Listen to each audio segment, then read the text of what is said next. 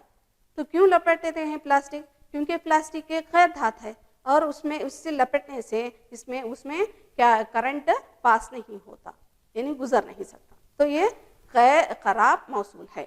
غیر دھات کیا ہے؟ خراب موصول ہے. یہ تار پذیر ورق یہ تار پذیر اور ورق پذیر ہوتے ہیں، یعنی ان کو تار پر بنایا جا سکتا ہے اور ورق میں تبدیل کیا جا سکتا ہے. یہ تار پذیر اور ورق پذیر نہیں ہوتے. یہ صوتی ہوتے ہیں، یعنی آواز کا اس پر مارنے سے آواز پیدا ہوتی ہے، اور یہ صوتی نہیں ہوتے، یعنی ان میں آواز پیدا نہیں ہوتی. یہ جیسے سونا، چاندی یہ دھات ہیں، ہائیڈروجن، آکسیجن، آیوڈین یہ غیر دھات ہیں. یہ دیکھیے بچوں، ان کی تصویریں ہیں، دھات اور غیر دھات کی تصویریں. چلیے بچوں اب چلتے ہیں سوالات کی طرف. میں آپ بچوں کو تھوڑے سوالات کروں گی، آپ ان کے جوابات دیجئے. ڈیش دھات کمرے کی درجہ حرارت پر رقیق ہوتا ہے. جی ہاں بچوں، پارا ہے. چلیے بچوں دوسرے سوال کی طرف. کچھ عناصر کی خصوصیات دھات اور غیر دھات کے درمیان ہوتی ہے، انہیں ڈیش کہتے ہیں. جی بچوں کیا کہتے ہیں؟ دھتونت کہتے ہیں. چلیے بچوں تیسرے سوال کی طرف. الماری کا زنگ آلودہ ہونا ڈیش تبدیلی ہے. الماری کا زنگ آلود ہونا ڈیش تبدیلی ہے. جی ہاں، ایک کیمیاوی تبدیلی ہے. چلیے بچوں چلتے ہیں چوتھے سوال کی طرف. جب دو یا دو سے زیادہ عناصر ملتے ہیں تو ڈیش بنتا ہے. جی ہاں، مرکب بنتا ہے. چلیے بچوں اب چلتے ہیں پانچویں سوال کی طرف.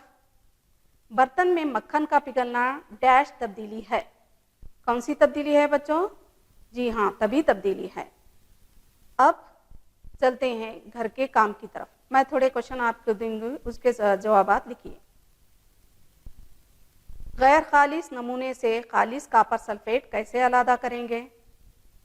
دوسرا سوال ہے طبعی اور کیمیاوی تبدیلیوں میں فرق لکھیے. تیسرا عنصر اور مرکب میں فرق لکھیے. دھات اور غیر دھات میں فرق لکھیے. تو آج کو یہ سبق کمپلیٹ ہوا. السلام علیکم، اللہ حافظ. ಅನುದಿನ ಅನುಕ್ಷಣ ಮನೆಯಲ್ಲೂ ಕಲಿಯೋಣ, ಕಲಿಕೆಯ ಹೊಸ ಹಾದಿಯಲಿ ಜೊತೆಗೂಡಿ ಹೆಜ್ಜೆಯ ಹಾಕೋಣ. ಸಂತಸದಿ ಕಲಿಯೋಣ ನಮ್ಮ ಹೆಮ್ಮೆಯ ಈ ಕ್ಲಾಸಿನಲ್ಲಿ. Yes, sir. Yes, teacher. Present, ma'am.